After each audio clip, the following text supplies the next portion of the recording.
Bueno, exactamente a las 9 de la mañana, este señor no necesita demasiadas presentaciones. Senador Óscar Andrade, Partido Comunista Frente Amplio, ¿cómo le va? Muy buenos días. Lo más bien. ¿Todo bien?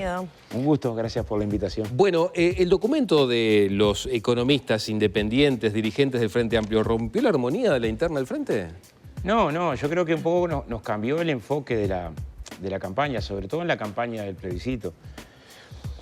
A ver, nosotros creemos que el plebiscito ubica tres temas en donde, en nuestra interpretación, la responsabilidad principal de que los estemos discutiendo la tiene la derecha, en los tres temas, ¿no? O sea, fue la derecha la que endureció las condiciones jubilatorias, colocando normas que complican el acceso a la jubilación diferentes a las que habían ampliado el acceso a la jubilación en el año 2008, que habían sido resultado de un diálogo social, de un amplio acuerdo político, creo que un solo voto en contra en el Senado acerca de la flexibilización de las jubilaciones, y que logró una conquista social abrumadora, que es que en Uruguay 98 de cada 100 personas mayores de 65 años tienen derecho a jubilación o pensión. Para poner un ejemplo, estábamos en 92, pero con un escenario dramático, que es 7 de cada 10 trabajadores, 7 de cada 10 a los 65 años no iban a poder jubilarse. Cuando tuvimos que discutir entre el movimiento social, los jubilados, los partidos políticos, qué hacíamos con la seguridad social, el escenario era durísimo. O sea, la reforma del 95 nos había ubicado en una condición crítica desde el punto de vista de la cobertura. ¿Qué hubo? Ensanchamiento amplio de la cobertura, muy amplio, el más grande de la historia del Uruguay, el más alto de América Latina y de los más grandes del mundo, y la reforma del año pasado lo endureció corriendo la edad jubilatoria, corriendo el proceso para el subsidio por actividad compensada, o sea, generando un montón de dificultades. Entonces, el debate político principal, en nuestra interpretación, era con la derecha, que endureció las condiciones jubilatorias. Jubilación mínima. Veníamos en un proceso de conquista social y política, que es mejorar las jubilaciones mínimas de una BPC a 3 BPC en el periodo 2006-2019, 4 años de congelamiento de la jubilación mínima. No solamente de congelamiento de punta a punta en poder de cambio, entre medio de pérdida de la jubilación mínima, porque se decidió, no de manera casual, que en el momento de la rebaja del salario, cambiar la forma en la que se aplica el criterio para incrementar la BPC. En vez de por inflación, por salario, pero en el momento de rebaja. Esto hizo que las jubilaciones mínimas no solamente no acompañaran la capacidad de compra, sino que perdieran capacidad de compra. 4 años de rebaja a la jubilación mínima, una respuesta a esa política es proteger las jubilaciones mínimas. Y el tercer elemento es 6 medidas, después para puedo explicar, que empeoraron de manera profunda el sistema de privatización de las jubilaciones, tomadas en este periodo, que tienen como respuesta el querer salirse del sistema de privatización de las jubilaciones. Pero estas 6 medidas las tomó este gobierno. Entonces, el debate, en nuestra interpretación principalmente, era con quien tomó las medidas que generaron un empeoramiento de las condiciones para el salario diferido de un trabajador. Que y no con los compañeros de izquierda que firman esto. No era principal. Ahora estamos obligados a discutir. Claro, ¿no? porque el tema es el modo, ¿no? En plasmar estos cambios en la Constitución, en gran parte. Digamos. Sí, fue la decisión que tomó la Central de Trabajadores, porque en realidad una ley previsional no es posible convocar a referéndum sobre la ley previsional. Entonces el movimiento de trabajadores no tenía otra posibilidad, ¿no? Distinta. El movimiento de trabajadores, sí el FA, pero son cosas distintas. El movimiento de trabajadores, que es el principalmente afectado, ¿no? A ver, ¿qué pasa cuando corres la edad jubilatoria? Quienes hicieron el cambio conocen, porque lo estudiaron, que apenas la mitad de los trabajadores, un poco menos de la mitad de los trabajadores, llega a la nueva edad trabajando. O sea, que tiene mi edad, yo acabo de cumplir 50, ¿no? Que somos los que estamos incorporados en la nueva reforma. Bueno, la mitad de los que tienen mi edad va a llegar a los 65 trabajando. La otra mitad no. Y eso es en Uruguay. ¿Qué es lo que pasa en Uruguay? 500.000 de uruguayos cobran menos de 25.000 pesos. O sea, no tienen ingresos como para decir, bueno, quedé sin trabajo a los 62, pero a los 65 llego con mis ahorros. No, la inmensa mayoría de los trabajadores no tiene esa posibilidad. Por lo tanto, si quedé sin trabajo a los 62, pasó penurias. O sea, tiene una situación dramática. Ahora, Andrade, esto es una propuesta, la del plebiscito en sí mismo, y los puntos que se terminaron acordando, que fue álgida a nivel incluso de la central sindical, con diferentes visiones acerca de lo que tenía que estar plasmado en esa papeleta. No contó con el apoyo del Frente Amplio como partido político. Sí, luego con algunos sectores que decidieron apoyar. La pregunta cuando surge todo este movimiento y se escuchan algunas voces dentro del Frente Amplio, pienso por ejemplo en Constanza Moreira, que salió muy dura a través de redes sociales a cuestionar este grupo de más de 100 economistas o vinculados a la economía que empezaron este movimiento, ¿no hay cierta libertad de acción para militar por el no dentro del Frente Amplio? O sea, uno puede... A ver, los trabajadores se están defendiendo de estas tres cosas.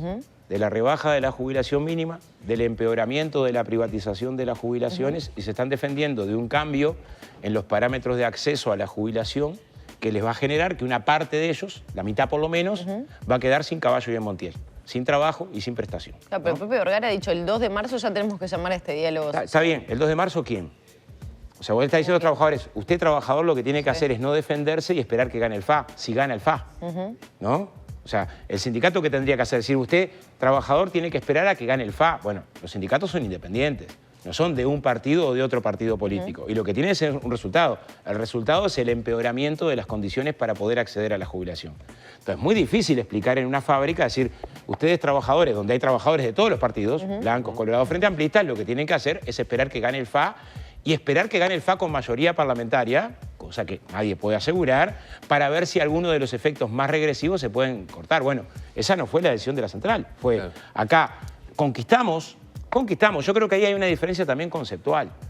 O sea, el Frente Amplio no regaló la flexibilización de las jubilaciones, no regaló la mejora de las jubilaciones, porque el Frente Amplio es una conquista popular, hija de las luchas de los trabajadores.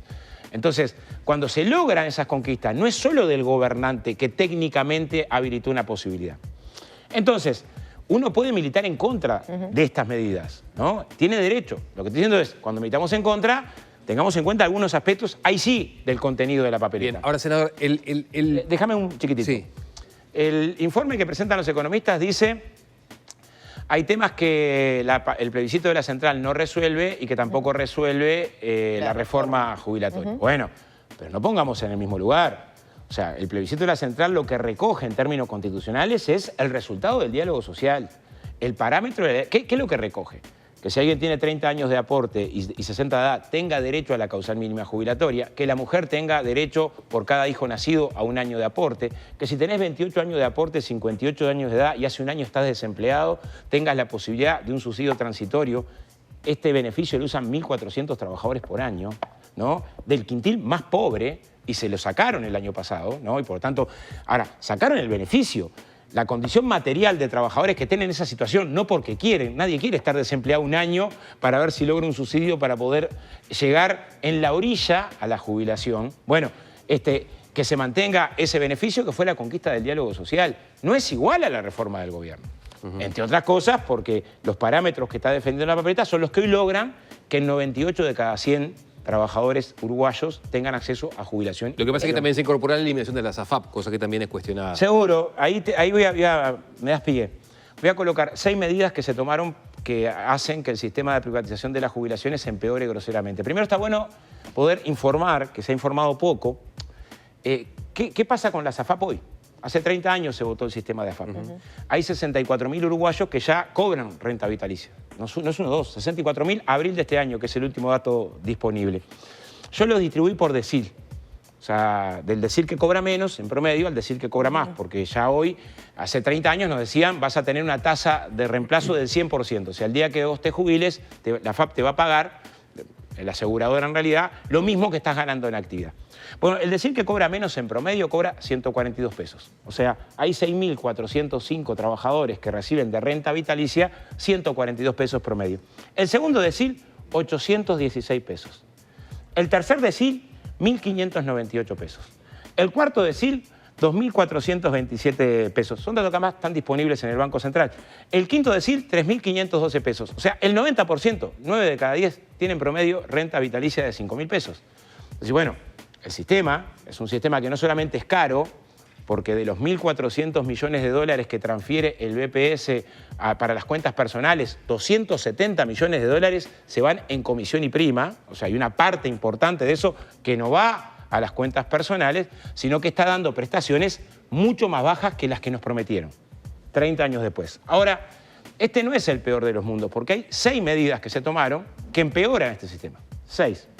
La primera, ahora son obligatorias. Antes no eran obligatorias, ahora pasan a ser obligatorias. No hay libertad, o sea, el trabajador no va a poder tener libertad de decir elijo o no elijo sumarme al sistema mixto. Lo segundo, Las AFAP tenían expresamente prohibido, artículo 103 de la 16713, cobrarte comisión por ganancia, no comisión de administración, cuando uno perdía el trabajo. Una cosa que es lógica. O sea, ¿cómo me vas a seguir cobrando comisión cuando estoy desempleado? Bueno, la ley que se votó el año pasado habilita a las AFAP a cobrarte comisión cuando estás desempleado.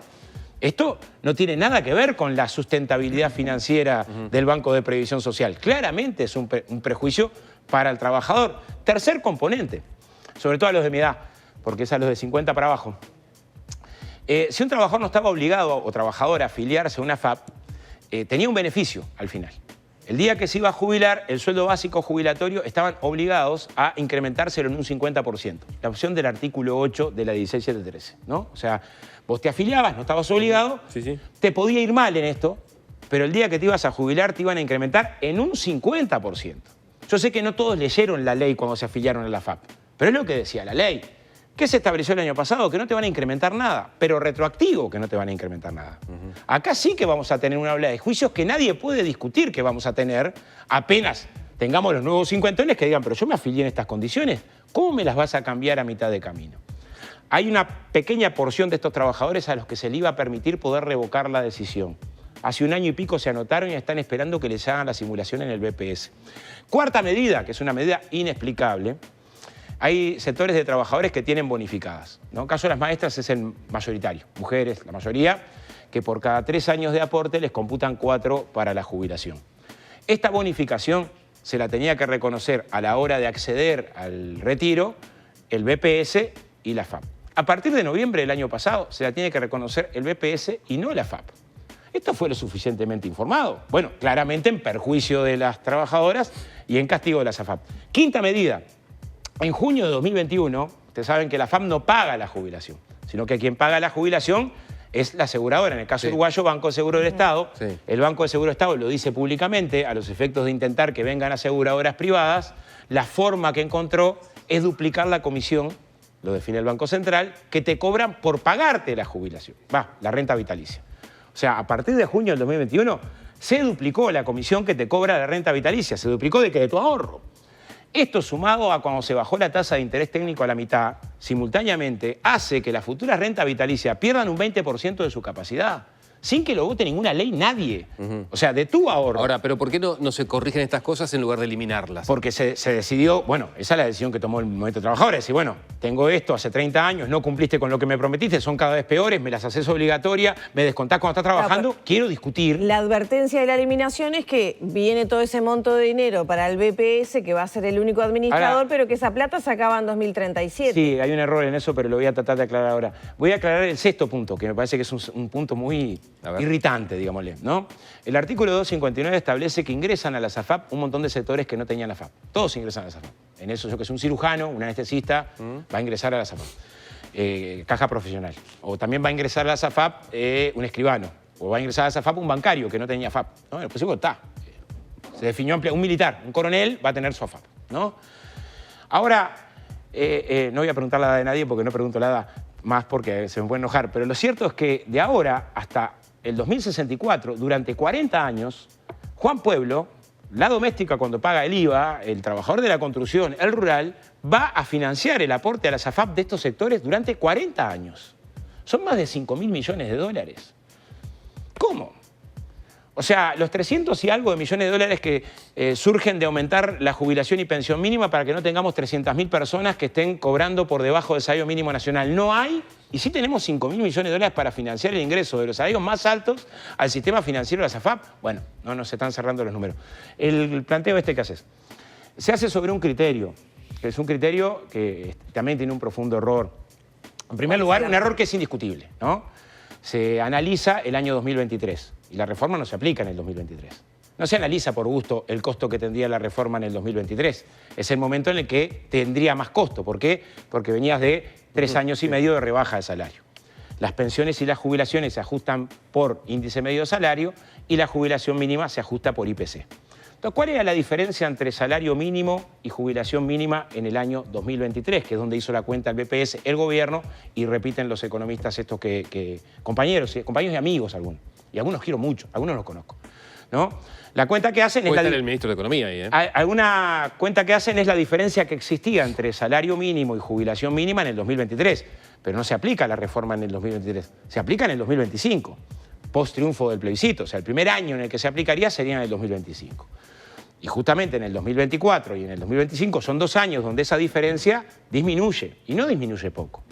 O sea, la evolución del índice medio de salario, que es por donde se ajustan las pensiones y las jubilaciones en el año 2024, fue 9 y fracción, mientras el salario mínimo creció 5. 4 puntos de esa diferencia se disminuyeron, 2 se va a disminuir a fin de año. Entonces, una diferencia que era de 22 puntos va a ser con suerte de 15. Entonces, la diferencia primero es sensiblemente menor y hay que hacer la proyección sobre el costo real, no sobre un costo abstracto que no se aplica nunca. La segunda diferencia que nosotros hemos defendido, hoy se va a presentar sendos informes jurídicos que sustentan esto y todo el mundo le parece bien, ¿no? No he encontrado a nadie que argumente en contra, que lo que estamos buscando es que ninguna persona cobre menos que una jubilación mínima. El que tiene 3 jubilaciones, ¿no? No que se le aumenten las 3 jubilaciones, sino por persona. ¿En qué nos basamos? Pero dice prestación en la papeleta. Prestaciones, claro, pero la papeleta es todo. En el literal F del artículo 1 de los principios habla de la suficiencia de las prestaciones, como principio. Principio, suficiencia de las prestaciones. Y después, en el artículo que habla de jubilación y pensión, habla del salario mínimo nacional. Y el salario mínimo nacional, en la ley que incorpora el salario mínimo nacional, habla del mínimo que tiene una persona para vivir. Entonces, en nuestra opinión, ese es un debate jurídico, pero lo vamos a presentar hoy en informe jurídico que interpreta de manera correcta. Fíjate que otra cuenta que... El presidente de BPS acá no planteó lo mismo. Sí, claro, hay una diferencia. ¿Qué dice? Hay una persona que puede cobrar una jubilación y una pensión. ¿Qué dice el artículo 85, literal 20 de la Constitución? Que cuando hay estas diferencias, quien tiene que interpretar es el Parlamento vía ley. Yo creo que nadie va a interpretar de manera distinta, porque todos tenemos consenso, ¿no? De que a lo que queremos, lo que estamos buscando es mejorar al que está en el horno. Voy a poner la palabra persona en vez de prestación en la papeleta. Voy a poner un segundo ejemplo, porque acá hay un elemento que es al revés. Fíjate que cuando hay una pensión, por fallecer una persona genera una pensión, ¿no? Esa pensión se puede repartir entre distintas personas, tiene 4 hijos. Ahora, para sacar el cálculo que hicieron de los 1.045 millones de dólares, ahí sí aplicaron el criterio de personas para ensanchar la cantidad del monto. Bueno, nosotros entendemos que hubo un criterio a la hora de establecer el cálculo que se buscó intencionalmente, ¿no? Buscar el cálculo que diera más grande para combinar un impacto de lo que es económico. Lo que nosotros estamos defendiendo, lo vamos a defender vía jurídica, vía reglamentaria, es para lo que buscamos la firma, lo hemos aclarado. Cuando una persona dice, yo cobro una jubilación y aparte una pensión, ¿me toca? Le decimos, no, no te toca. No te toca. Pero además, esto que tiene la posibilidad de interpretarse vía reglamentaria y que haría que el costo serían 460 en el 2023. Pero lo mismo que dije para el cálculo que hace el gobierno, esto no se aplica en el 2023, se aplica en el 2025. Entonces el costo sería 300 y algo de millones de dólares. Algo más que la renuncia fiscal de no cobrar la tasa consular que se ha planteado en campaña, que son unos 300 millones de dólares que se recaudan, ¿no? Pero destinado en este caso a incrementar las prestaciones que tienen que ver con la persona que cobra el mínimo o menos del mínimo nacional. Es decir, entonces, senador, que ustedes no coinciden, o el Partido Comunista no coincide con que en caso de aprobarse esta reforma, el próximo gobierno, eventualmente el de Orsi, va a quedar condicionado económicamente. ¿El programa no va a poder aplicarse porque va a tener que solucionar el tema de la reforma? No, yo creo que además tiene sintonía con esfuerzos que ha hecho el Frente Amplio y con su política de seguridad social.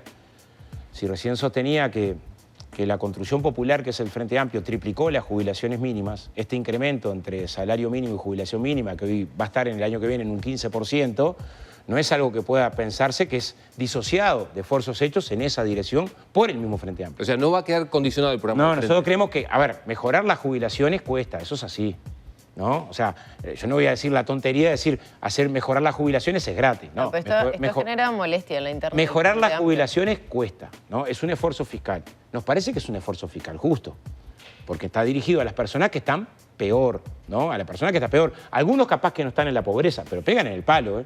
Si vos vivís con 18.000 pesos por mes, pegás en el palo.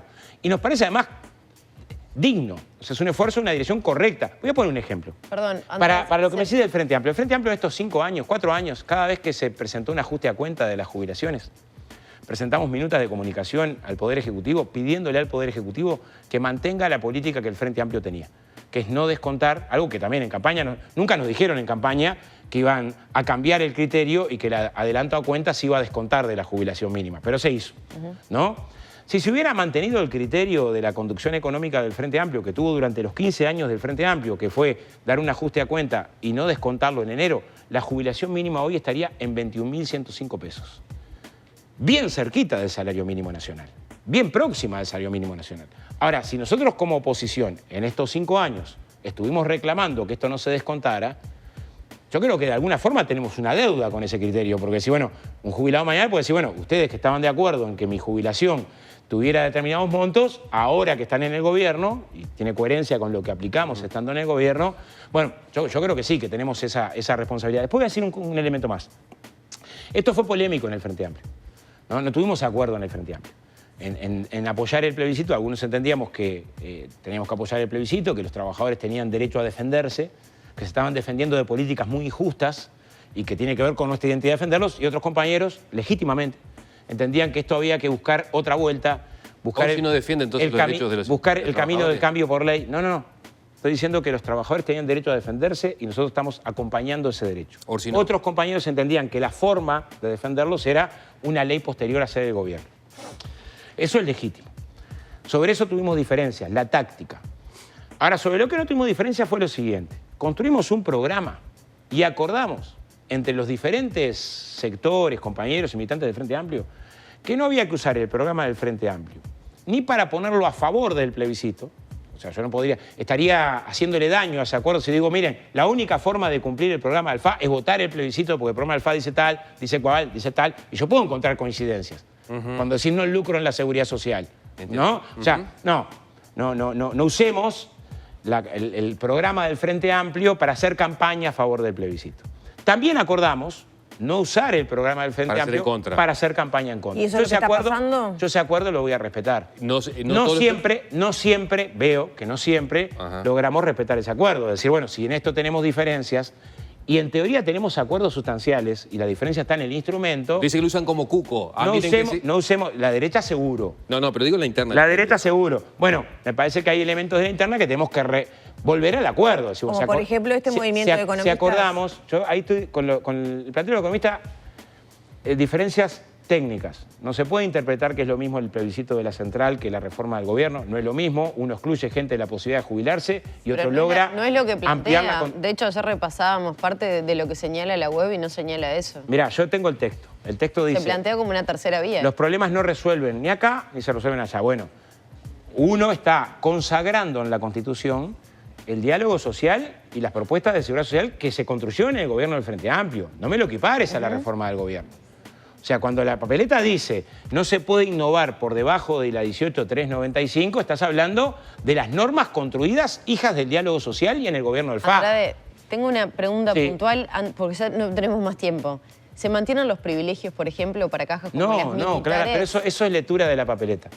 Es leer la papeleta. Pero es leer la papeleta. Porque esto fue motivo de cruces en internet. Primero, es una respuesta que tendría que tener larga. ¿Qué pasó con los privilegios de la caja militar? Fueron cambiados en el 2018. Fueron cambiados en el 2018. En el 2018, por ejemplo, un sargento que en actividad cobraba 36 y se jubilaba con 72 pasó a jubilarse con 29. Y se incorporaron unos 10 a 14 años más de actividad para poder generar el derecho jubilatorio. Eso fue la reforma del 2018, que es donde se aproximó más la diferencia entre el sistema general y la caja militar. Segundo, el año pasado se votó un régimen de convergencia que empieza en el 2032 y termina en el 2042. Una alta militar del 2032, un 50% por el régimen común, otro 50% por los regímenes anteriores. Y por año un 5% va a ir aproximándose. ¿Qué dice la papeleta? Prohíbe impedir. Yo le pido que lean la papeleta. La papeleta dice, sobre todo el sistema de seguridad social, voy a aclarar qué es el sistema de seguridad social. El sistema de seguridad social es el BPS, más las cajas paraestatales, más la caja policial, más la caja militar. No se podrá innovar, dice que no se podrá innovar por debajo de las prestaciones que están en el título sexto de la 16713 y la ley del 2008. ¿Y eso se ha interpretado como tener privilegios? No, porque hay que leer el título sexto. El título sexto de la 16713 que dice 45% cuando tenés 30 años de aporte. Los economistas leyeron mal la papeleta. 30 años de aporte y 60... Yo he conversado con muchos de ellos. La mayoría sobre este tema no lo estudió. Sobre este tema de los que he conversado no lo estudió y se basan en un informe jurídico, yo creo muy débil, es una interpretación muy débil, ¿no? Pero que todos se los presentó. informes son débiles menos No. los que defienden... Lo que digo es, si hay dos el informes plebiscito. jurídicos, quien tiene que interpretar esto es el Parlamento. Y hay consenso en que privilegios no. Cristalizar los privilegios es un enunciado temerario. No lo ha hecho ni la derecha eso. O sea, yo no he escuchado a la derecha decir, este es el argumento, ¿no? Pero es leer la papeleta. La papeleta dice, sí se puede innovar. Y el límite que establece para innovar son los que hoy tiene el régimen del BPS, ¿no? Por lo tanto, si se puede innovar a todo el sistema de seguridad social, a los límites del sistema común del BPS, y la papeleta lo dice, o sea, no es que no lo dice, no es que lo deja abierto a la interpretación. Dice, el Estado no podrá innovar por debajo de lo que tiene una jubilación normal del BPS. Si eso lo dice la papeleta, ¿no? La interpretación es muy forzada de decir, bueno, yo creo que no. Bien, me explico, yo creo que ahí es otro error bastante profundo, ahí sí técnico, pero voy a quedarme con un elemento más. Nos tenemos que ir, senador. Chiquitito, chiquitito. Cuando el PCNT tenía que discutir acerca del plebiscito, hubo, legítimamente también, sectores que integran los compañeros, muchos de los firmantes acá, que dijeron, no acompaño ningún plebiscito. Ninguno, ¿eh? Tenga lo que tenga, no lo acompaño, legítimamente. O sea, si hubieran querido decir, yo acompaño el plebiscito, pero quiero mejorar el texto, era decir, epa, miren que yo estoy dispuesto a trabajar con un texto que pueda construir un espacio de unidad. No, la propuesta fue, no acompaño ningún texto, tenga lo que tenga el plebiscito. Es público esta parte, no fue una decisión secreta. Entonces, lo que habría que decir ahora, para ponerle sinceridad a la discusión, es decir, mira, yo no estoy para acompañar ningún plebiscito. No solamente este, ningún plebiscito, es una decisión legítima, ¿no? Nosotros creemos que es muy legítimo que los trabajadores se defiendan cuando sus derechos fueron duramente golpeados. Bien, mire, 1, 2, 3, 4, un montón de páginas con preguntas que quedaron para una próxima entrevista. ¿Le Bueno, parece? invítenme. ¿Está? Un gustazo. Vamos Oscar, arriba. hemos conversado con el senador del Frente Amplio, Oscar Andrade. No le preguntamos, por ejemplo, si va a ser candidato o no a la Intendencia de Canelones. Es una cosa que... No me preguntaron por Luis Ares, porque no me quieren hacer llorar en cámara. ¿Lo va a llevar para el Partido Comunista o qué? No, ¿Ah? pero ¿qué adquisición sería, eh? Fanático de conversó? Las Nacional, lo puertas sigue a están todos abiertas, Ya las lados. bases. Lo sigue a todos lados, va a sufrir el viernes. Sí. Bueno, muchas gracias por venir. Bueno, gracias a ustedes. Gracias.